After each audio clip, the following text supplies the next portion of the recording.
4వ పాఠం పర్యటన 10 ఏళ్ళు. పెళ్లి పెటాకులైంది, సంసార సుఖం సాగర సంగమమైంది. ఆనందం ఆకాశ మార్గం పట్టింది. ఇంకా జీవితంలో మిగిలేదేమిటి? చివరికి మిగిలేది ఏమిటి? మొగుడు లేకపోయినా మగ సిరితో బ్రతకగల నంగనాచి. పెళ్ళి అయినందుకు గుర్తుగా మొగుడి ఇంటి పేరు తన పేరు చివరన తగిలించుకుంది. అదొక తృప్త కాదు, అది అవసరం.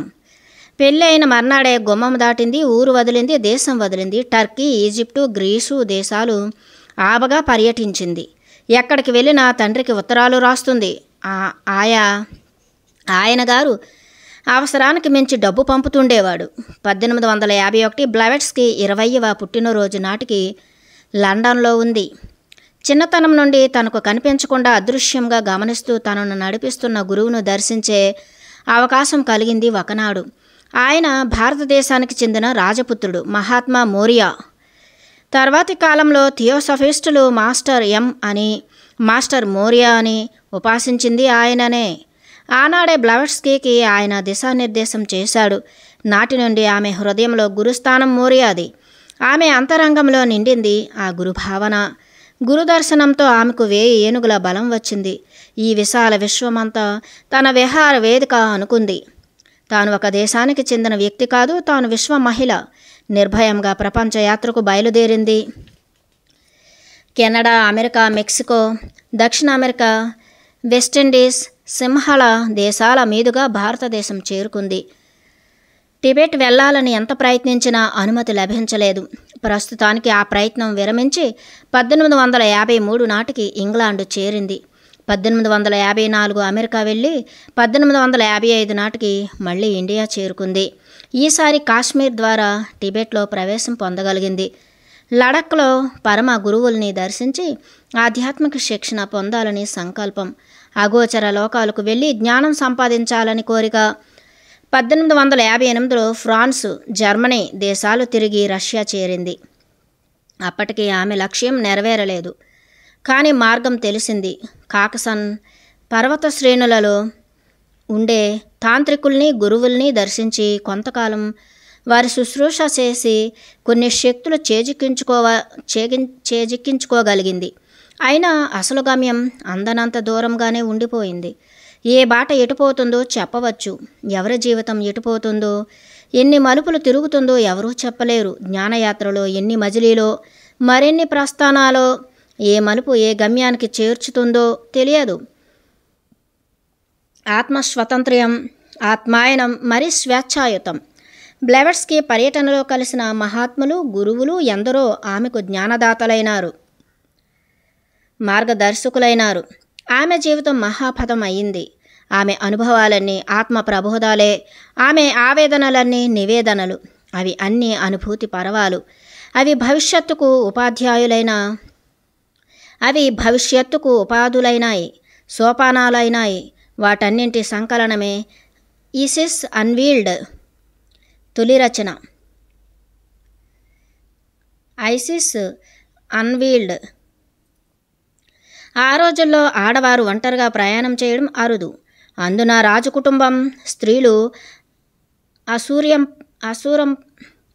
అసూర్యంపస్యలు, కులీన కుటుంబ మహిళలు పరదాల చాటును ఉంటారు. ఘోషాలు ఎక్కువ. బ్లెవెట్స్కీ అయినా అపనిందలకు అతీతం కాదు. అయిన వాళ్ళు విమర్శించారు. పైగా 20 ఏళ్ల పడుచు, ఎంత పొగరున్నా సొగసున్నది, అందం ఉన్నది. పైగా భర్తను వదిలిన ఇల్లాలు.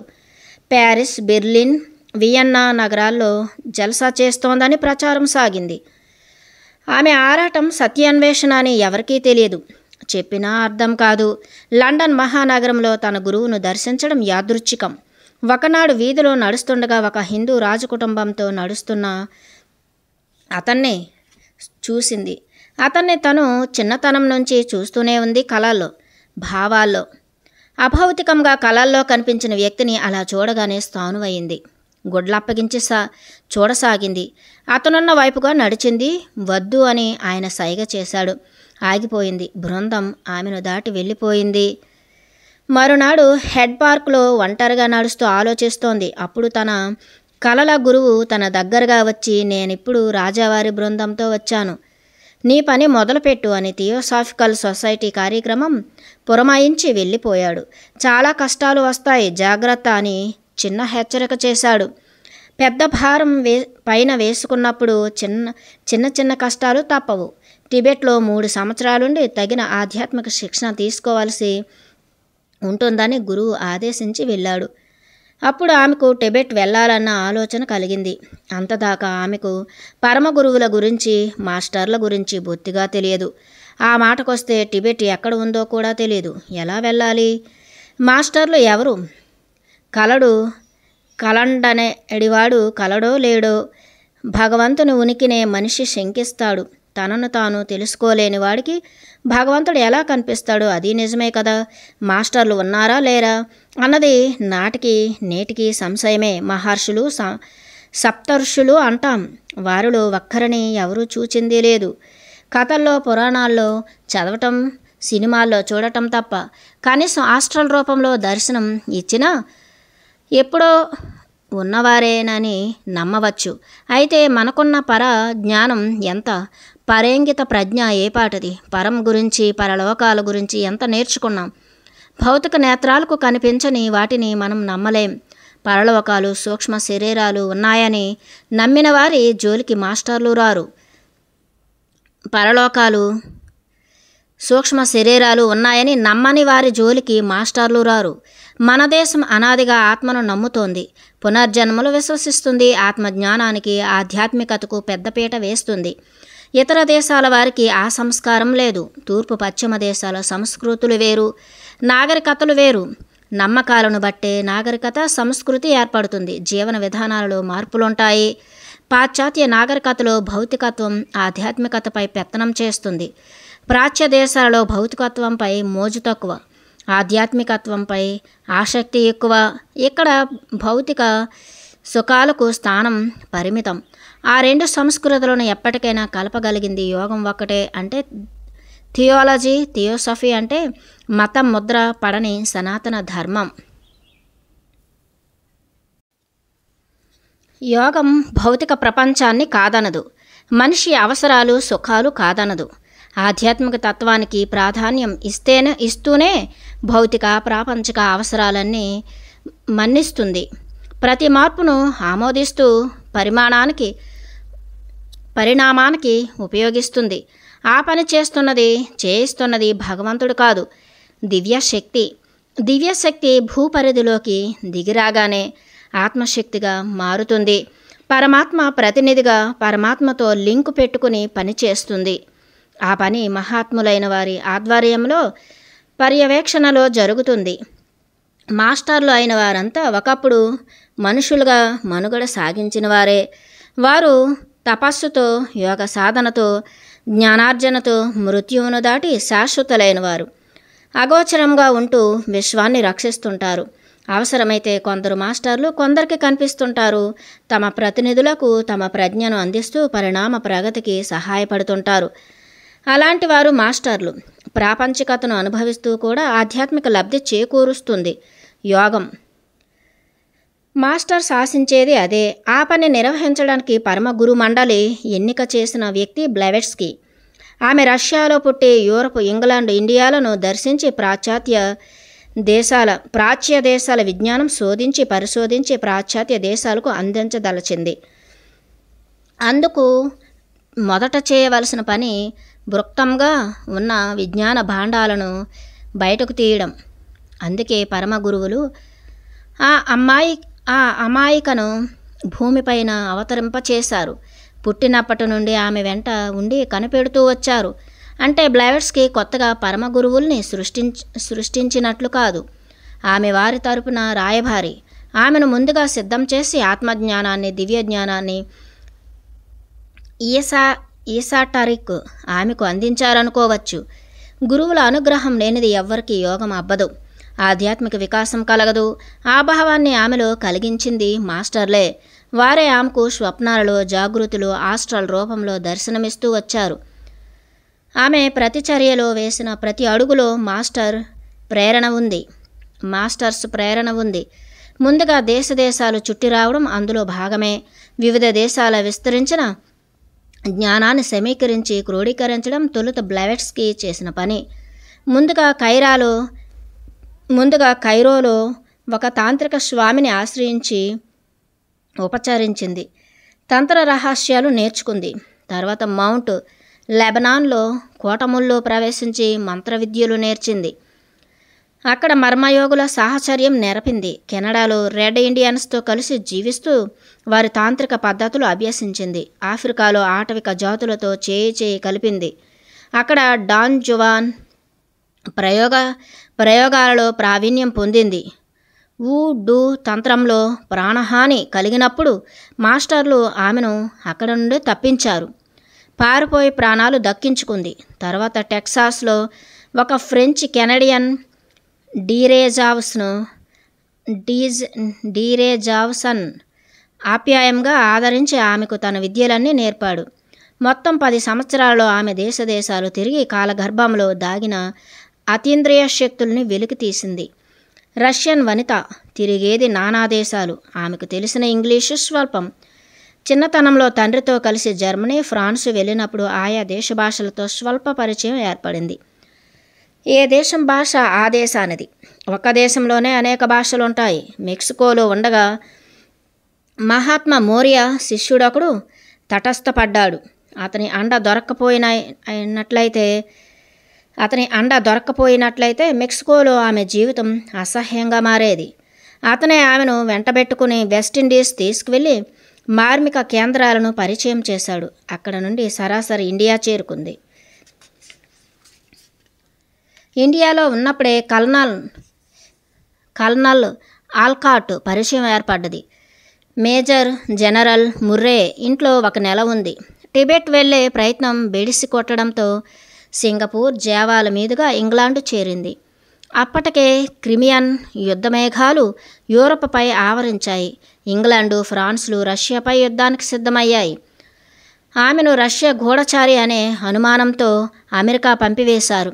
న్యూయార్క్ నుండి చికాగో మీదుగా శాన్ ఫ్రాన్సిస్కోకి చేరుకుంది. ప్రపంచంలో ఎన్ని దేశాలు తిరిగినా ఆమె దృష్టి టిబెట్ యోగులపైనే. అది నెరవేరని స్వప్నం. టిబెట్ అంటే ఆమె భావనలో బౌద్ధ మహాగురువుల ఆవాసం. 1855లో తిరిగి ఇండియా చేరింది. 1855లో తిరిగి ఇండియా చేరింది. ఈసారి తన తండ్రి గారి స్నేహితుడు జర్మన్ కులోవీన్ కలిశాడు. అతను బ్లెవెట్స్కీని టిబెట్ పంపే ఏర్పాటు చేశాడు. టిబెట్లో ఊహించనన్ని కష్టాలు ఎదురైనాయి. టిబెట్ లామాలు, షామన్లు ముప్పు తిప్పలు పెట్టారు.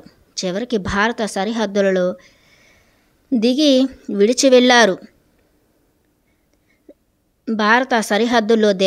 వెళ్ళారు. ఇసిస్ అన్వీల్డ్ పుస్తకంలో ఆమె తన టిబెట్ అనుభవాలు ఎలా రాసుకున్నారు. లాసాలో కుచ్చి అనే అతను నన్ను ఒక షామన్ స్థావరం చేర్చాడు. 25 మంది గుర్రాల మీద వచ్చి మమ్మల్ని చుట్టుముట్టారు, నిర్బంధించారు. అది వారి నాయకుని ఆదేశం. నాయకుడంటే లామా. షబరాన్లో లామా యోగి. ఆయన తన మఠం వదిలి బయటకు రాడు. ఎవరూ అతను ఉన్న ప్రదేశం చేరలేరు. రక్షణ బలగాలున్నాయి. చుట్టూ అడుగడుగున శిష్యులు ఆయుధాలతో కాపలా కాస్తుంటారు. అతను నాకు పరిచయమైన కుచ్చీకి తెలుసు. అందువల్ల నేను అతన్ని కలుసుకోగలిగాను. టిబెట్లో లామాలకు తంత్రయోగ శక్తులు ఎక్కువ. కొందరికి ఆధ్యాత్మిక శక్తులు ఉంటాయి. ఉన్న చోట నుండి కదలకుండానే దివ్య దృష్టితో గ్రహిస్తుంటారు. జ్ఞాననేత్రంతో చూస్తుంటారు. మనోసంకల్పంతో ఎవరినైనా తమ వద్దకు రప్పించుకోగలరు. వారికి పరప్రజ్ఞ చాలా ఎక్కువ. వారు ప్రపంచం దృష్టిలో పడరు. కామరూప విద్య తెలుసు. చూస్తుండగానే అంతర్ధానం కాగలరు. మాయ విద్యలో ఘటికులు. అరూపంగా, అదృశ్యంగా ప్రపంచమంతా తిరుగుతుంటారు. అవసరమైన చోట్ల భౌతిక రూపం ధరిస్తుంటారు. అందుకే పరమగురువులైన మాస్టర్లు టిబెట్ను ఎన్నుకుంటారు. పరమగురువుల స్థావరం పేరు శంబలా. 5వ పాఠం అన్వేషణ అనుభవం. పూర్వం మన దేశంలో చదువులు గురుకులాల్లో సాగుతుండేవి. అప్పట్లో బడులు, గుడులు ఉండేవి కావు. గురువులే విద్యాబోధకులు, గురువులే ఆచార్యులు. పెద్ద పెద్ద విద్యాపీఠాలు ఉండేవి. బౌద్ధం ప్రభావంతో నలంద, తక్షశిల లాంటి విద్యాపీఠాలు వెలసినట్లు తెలుస్తుంది. అవి విద్యాలయాలే కాదు, బౌద్ధ ధర్మశాలలు. 12 సంవత్సరాలు విద్యాభ్యాసం తర్వాత విద్యార్థులు ఆ సేతు హిమాచల పర్యంతం గురుకులాలు, ఋష్యాశ్రమాలు దర్శించి 2 సంవత్సరాల పాటు తమ జ్ఞానాన్ని పటిష్టం చేసుకునేవారు. ఇతర దేశాలు తిరగడం మరొక పద్ధతి. హ్యుయాన్సాంగ్, పాహియాన్ లాంటి యాత్రికుల అనుభవాలు, రాహుల్ సాంకృత్యాయన్, రోరిక్ లాంటి వారి పర్యటన అనుభవాలు చరిత్ర ప్రసిద్ధాలు. రష్యాకు చెందిన ప్రసిద్ధ కళాకారుడు రోరిచ్ అనేక మార్లు టిబెట్ దర్శించాడని, శంబలా వెళ్ళి మాస్టర్లను దర్శించాడని చరిత్ర. విజ్ఞాన యాత్రలు ప్రపంచంలో ప్రాచీన కాలం నుండి సాగుతున్నవే. ఈ యాత్రికులే అలనాటి సాంస్కృతిక రాయబారులు. ఒక కొండ గుహలో కూర్చుని తపస్సు చేసి మహర్షి కావచ్చు, మహారణ్యాలలో ఘోర తపస్సు చేయవచ్చు ప్రాణభయం లేకపోతే. కానీ ఒక సద్గురువు కోసం దేశాలు పట్టి తిరగడం, కొండల్లో అన్వేషించడం మాటలు కాదు. ఎంతో తపన పడితే తప్ప స్వచ్ఛమైన గురువు దర్శనం కాదు. ఆ కిటుకు మేడం బ్లావెట్స్కీకి తెలుసు. తెలియకపోయినా ఎవరో పరమ గురువులు సంకల్పం, ప్రేరణ ఇచ్చి ఉంటారు. అంచేతనే అవిశ్రాంతంగా దేశాలు పట్టి తిరిగింది. భావరూపాలలో దర్శనమిచ్చే గురువులు భౌతిక రూపాలలో ఎందుకు కనిపించరు? 19వ శతాబ్దం నాటి పరిస్థితులు వేరు. అప్పట్లో ప్రయాణ సౌకర్యాలు లేవు. ఇప్పుడులా విమానాలు లేవు. సముద్రం పైన నౌకా ప్రయాణాలే. రవాణా సౌకర్యాలు తక్కువ. ఒక దేశానికి మరో దేశానికి మధ్య సఖ్యత ఉండేది కాదు. కీచులాట్లు, కొట్లాటలు, ఒకరినొకరు శత్రువుగా చూసే మనస్తత్వం, సఖ్యత సౌభ్రాతృత్వం బహుతక్కువ. అన్య దేశాలంటే శత్రు దేశాలనే. యూరప్లో రష్యా ఒక భాగమే అయినా దాని భౌగోళిక పరిస్థితులు, సంస్కృతి, స్వభావాలు మిగిలిన దేశాల కంటే భిన్నం. అమెరికాలో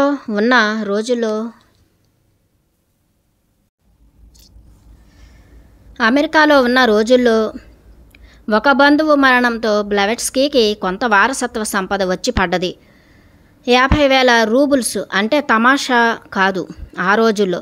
1873లో తండ్రి మరణాంతరం తన వాటాగా వచ్చిన సొమ్ముతో న్యూయార్క్ లాంగ్ ఐలాండ్లో వ్యవసాయ భూములు కొని వ్యవసాయం చేసింది. అనుభవం లేక నష్టాలు మిగిలాయి. తనకు అలవాటైన పని రచనా వ్యవసాయం. రష్యన్ పత్రికలకు ఎడాపెడా వ్యాసాలు రాస్తుండేది. అదే సంపాదన. రచనల వల్ల డబ్బుకు డబ్బు, మంచి పేరు వచ్చింది. ఆమె ప్రచన్న నామం రడ్డాబాయ్. అది కలం పేరు. 1857లో బ్లావెట్స్కీ భారత్లో ఉండగానే సిపాయి తిరుగుబాటు జరిగింది. గురువుగారి ఆదేశం మేరకు ఇండియా వదిలి జావా చేరింది. అక్కడ కొందరు యోగులతో, జ్ఞానులతో పరిచయం కలిగింది. అక్కడ నుండి అమెరికా వెళ్ళి 1860 నాటికి యూరప్ చేరింది. ఫ్రాన్సు, జర్మనీలతో చిన్ననాటి పరిచయం. అక్కడ కొంతకాలం గడిపి రష్యా వెళ్ళి చాలా సంవత్సరాలు స్వదేశంలోనే ఉండిపోయింది. మహాత్ములకైనా మహాపురుషులకైనా కన్నతల్లిపైన, జన్మభూమిపైన మమకారం పోదు. ఎన్ని దేశాలు తిరిగినా, ఎంత తపస్సు చేసినా స్వదేశాన్ని మర్చిపోవటం జరగదు. స్వదేశంలో స్వంత ఇంటిలో ఉన్న సుఖం స్వర్గంలో ఉండదు. బ్లావెట్స్కీ చాలా అతీంద్రియ శక్తులు సంపాదించింది. దివ్య జ్ఞానం సంపాదించింది. ఏకాంతంగా ఉన్న వేళల్లో తనలోకి చొచ్చుకుపోయి అంతర్ముఖం కాగలుగుతోంది. శూన్యం కాగలుగుతోంది. ఆత్మస్పందనల్ని అనుభూతించగలుగుతోంది. ఇంతకాలం ఆర్జించిన జ్ఞానం తనకొక మార్గం చూపిస్తుందన్న నమ్మకం ఏర్పడ్డది. ఇప్పుడు ఆస్ట్రల్ శరీరంతో టిబెట్ బౌద్ధారామాలకు వెళ్ళి రాగలుగుతోంది. సంకల్పించగానే మాస్టర్లు మనసులోకి వస్తున్నారు. అడిగిన వాటికి సమాధానాలు ఇస్తున్నారు. అర్థించకపోయినా వారంతట వారు కొన్ని సలహాలు ఇస్తున్నారు. మొత్తం మీద ఒక ప్రణాళిక రూపొందసాగింది. మాస్టర్లు వస్తారు, తనకు మాత్రమే కనిపిస్తారు, మాట్లాడుతారు, అంతలోనే అంతర్ధానమైపోతారు. ఈ ఆస్ట్రల్ అనుభవాలు, మాస్టర్ల దర్శనాలు ప్రోత్సాహం ఇస్తున్నా ఆరోగ్యం సహకరించడం లేదు. దేశాలు 10 సంవత్సరాల పాటు పిచ్చి పట్టినట్లు తిరగడం వల్ల ఆరోగ్యం పూర్తిగా చెడిపోయింది. రకరకాల రోగాలు బయటపడసాగాయి.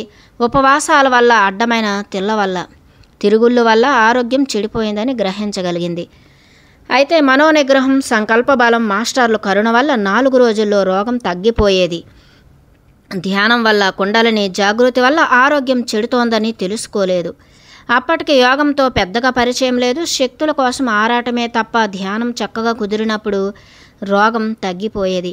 ఆ రెండింటికి ఉన్న సంబంధం ఏమిటో తెలిసేది కాదు. కుండలిని జాగృతం అయినప్పుడు కలిగే శక్తిపాతం మనిషిని కల్లోలపరుస్తుంది, ఉక్కిరిబిక్కిరి చేస్తుంది. రోగాలు బయటపడుతుంటాయి. కొంతకాలం ద్వంద్వ జీవితం అనుభవించవలసి వస్తుంది. పైకి అనారోగ్యం, లోపల ఆత్మానందం. అదేమిటో వింత. లోపల ఆత్మానందం అదేమిటో వింత. పైకి అనారోగ్యం, లోపల ఆత్మానందం అదేమిటో వింత. మాస్టర్లు కంటికి కనిపించరు, వచ్చినట్లు చప్పున అనిపిస్తుంది. అంతర్దృష్టికి దర్శనమిస్తారు. అంతలో అంతర్ధానం అయిపోతారు. జరగవలసిన పని జరిగిపోతుంది. చెప్పవలసిన విషయం మనస్సుకు స్ఫురింపచేస్తారు. మాస్టర్లు వచ్చిన వేళల్లో బ్లెవెట్స్కీకి భౌతిక స్పృహ ఉండేది కాదు.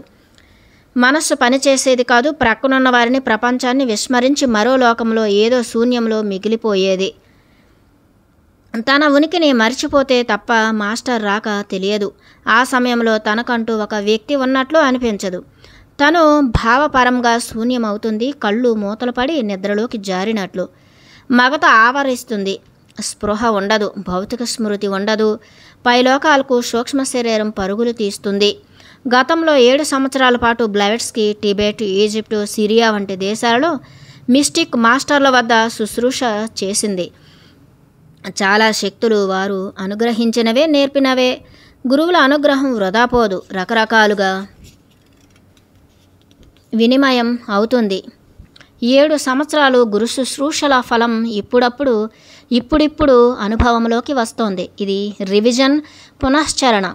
అర్హులైన వారికి మాస్టర్లు ఇచ్చే శిక్షణ అలాగే ఉంటుంది. తాము కనిపించకపోయినా గైడ్ చేస్తుంటారు. శక్తిపాతం జరుపుతుంటారు.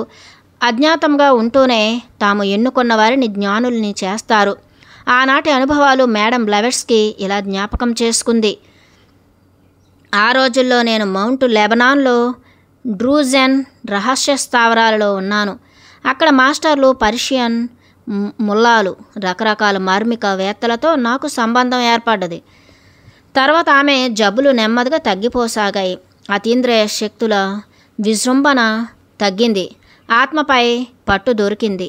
మనస్సుపై నియంత్రణ ఏర్పడ్డది. అది శాంతి పర్వం.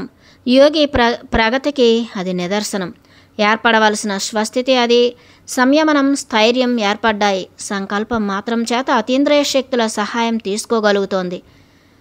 క్షణంలో మాస్టర్లు వస్తున్నారు. భౌతిక ప్రపంచంలో తనకు అతీంద్రియ శక్తుల్ని ఉపయోగించగల శక్తి వచ్చింది. పరిస్థితులు అనుకూలించాయి. యుద్ధం గొడవ తీరింది. ఇంటి పట్టున ఉండటానికి కాలు నిలవడం లేదు. ప్రపంచం రమ్మని పిలుస్తోంది. లోపల మాస్టర్లు తొందర పెడుతున్నారు. మరల బయలుదేరింది. యూరప్, రష్యా, ఆసియా దేశాలు తిరగసాగింది. పర్యటనలోని కష్టాలు అలవాటైనాయి. 4 సంవత్సరాలు నిర్విరామంగా తిరిగిన తర్వాత మాస్టర్ వాణి వినిపించిందని అనుభవాలు హృదయంలో పదిలపరుచుకుంది. 1868 వరకు బ్లెవెట్స్కీకి కుతుహోమి తెలియదు. పేరు విన్నది లేదు, చూసింది లేదు. షిగాసేలో తన అక్క జెలిహోవ్స్కీ ఆమె కూతురుతో కలిసి కొంతకాలం ఉంది. ఇటలీ స్వాతంత్ర్య పోరాటంలో గిరిబాల్టి సైన్యంలో పనిచేసింది. యుద్ధంలో గాయపడ్డది. మాస్టర్ అనుగ్రహంతో వెంటనే కోలుకుంది. ఆ తర్వాత కాన్స్టాంటినోపుల్ నుండి సరాసరి టిబెట్ వెళ్ళాలని సంకల్పించింది. ఆమె చిరకాల వాంఛ టిబెట్ పర్యటన, పరమగురువుల దర్శనం, వారి సేవనం. టిబెట్ చేరిన తర్వాత ఆమె ఆచూకీ ఎవ్వరికీ తెలియలేదు. 3 సంవత్సరాల పాటు బ్రతికి ఉందో లేదో తెలియని అయోమయం. 1870 నవంబరు 7న తిరిగి ఇంటికి వస్తున్నట్లు ఇంటికి ఓ ఉత్తరం వచ్చింది. వాస్తవానికి ఆ ఉత్తరం ఆమె లేఖిని కాదు, మాస్టర్లు సృష్టించింది. దానిని సృష్టించి అందజేసింది మాస్టర్ కుతుహోమి. ఆ లేఖ బ్లెవెట్స్కీ మేనత్త మేడం ఫదియేవ్ గదిలో టేబుల్ పైన ప్రత్యక్షమైంది. ఎవరు తెచ్చి ఇచ్చారో ఎవరికీ తెలియదు. దాని మీద పోస్ట్ ముద్రలు లేవు. ఏవో అదృశ్య శక్తులు, దయ్యాలు ఇలాంటి పనులు చేస్తుంటాయని చెప్పగా మేనత్త భయపడిపోయింది. ఏవో ఆత్మలు మాయారూపంలో వస్తుంటాయని, ఇలా వస్తువులను సృష్టించడం, మాయం చేయటం వాటి పనేనని తెలిసి మరీ కంగారు పడ్డది. బ్లెవెట్స్కీ అంటేనే భయం. ఆమె అధీనంలో ఏవో స్పిరిట్స్ ఉంటాయని వారి నమ్మకం. చిన్నప్పటి నుండి బ్లెవెట్స్కీకి దయ్యాలతో స్నేహం ఉందని అందరికీ తెలుసు. గాలిలోంచి వస్తువులు సృష్టించేది. అప్పటికి యూరప్, అమెరికాలో ఈ గాలి చేష్టలు తెలియవు.